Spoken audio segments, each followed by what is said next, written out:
Como se representa o campo elétrico através de linhas de força?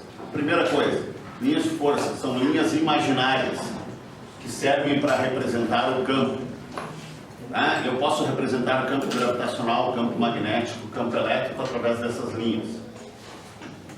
Elas vão me dar algumas informações, como a geometria do campo, como o campo vai estar, qual é a geometria dele, o desenho do campo, no espaço, como é que o espaço é deformado. Elas vão me mostrar a deformação do espaço. Isso aqui é aplicado até quando se fabrica, por exemplo, transformadores. Esses transformadores que tem os postes, grandes transformadores, eles têm que estudar essas linhas, porque essas linhas, o campo elétrico, está associado à força que vai existir entre os enrolamentos ou as bobinas do transformador. Um enrolamento desse, as forças são tão intensas que ele pode ser completamente torcido. E nós podemos estudar através da disposição dessas linhas.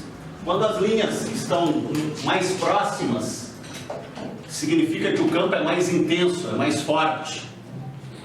Quando as linhas estão mais afastadas, o campo é menos intenso. Aqui eu tenho uma linha de campo. O vetor campo elétrico em cada ponto é sempre tangente a essa linha de campo. Então, essa seta, ou esse vetor, indica a direção e o sentido do campo nesse ponto. Ele é tangente à linha de campo. E aqui eu tenho a disposição de alguns campos, Como esse campo é representado, por exemplo, em torno de uma carga elétrica pontiforme, como se eu tivesse um ponto positivo ali e um ponto negativo aqui. Se eu tenho aqui, elas são radiais, certo? E se eu colocar uma carga de prova positiva aqui, ela vai ser repelida. Então, por isso é um campo de afastamento.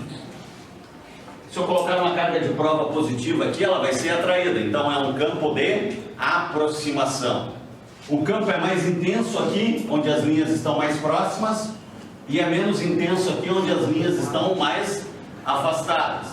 Então, a linha de campo me dá a direção, o sentido, e se o campo é mais intenso ou menos intenso, através da proximidade ou do afastamento das linhas. Aqui nós temos o campo. Qual é a configuração do campo? A geometria do campo. Quando eu tenho duas cargas iguais, porém com sinais diferentes.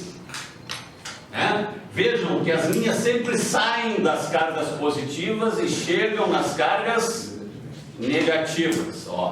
Saem das cargas positivas e chegam nas cargas negativas. Aqui eu tenho a disposição do campo quando eu tenho duas cargas iguais, porém de sinais iguais. Uma repele a outra. As linhas de campo mostram exatamente isso.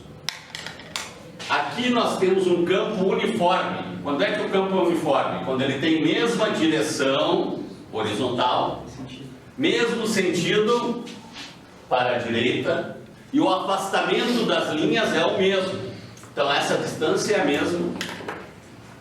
Então ele tem a mesma intensidade em todos os pontos. Isso ocorre quando eu tenho placas paralelas. Eu não posso dizer nada aqui, na ponta das placas, porque aqui começa a ocorrer uma distorção.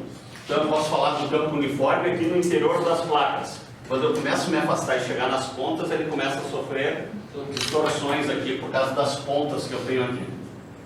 Então, uma das questões da prova, era alguma dúvida aqui sobre essa configuração dos campos? Não. O que vocês têm que saber? Que essas linhas de campo vão dar algumas informações. A geometria, como é que o campo, que o espaço vai se deformar, vai dar a direção, sempre vai ser tangente à linha de campo.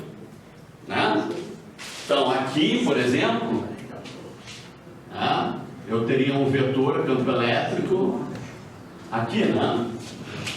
Direção tangente ao ponto, né? E o sentido, né, em cima dessa direção. Pode ser para lá ou para cá. E a intensidade, a informação é dada pela proximidade das linhas. Certo? Depois, com a expressão adequada, nós conseguimos calcular essa intensidade. Até já calculamos em alguns problemas. Dúvidas?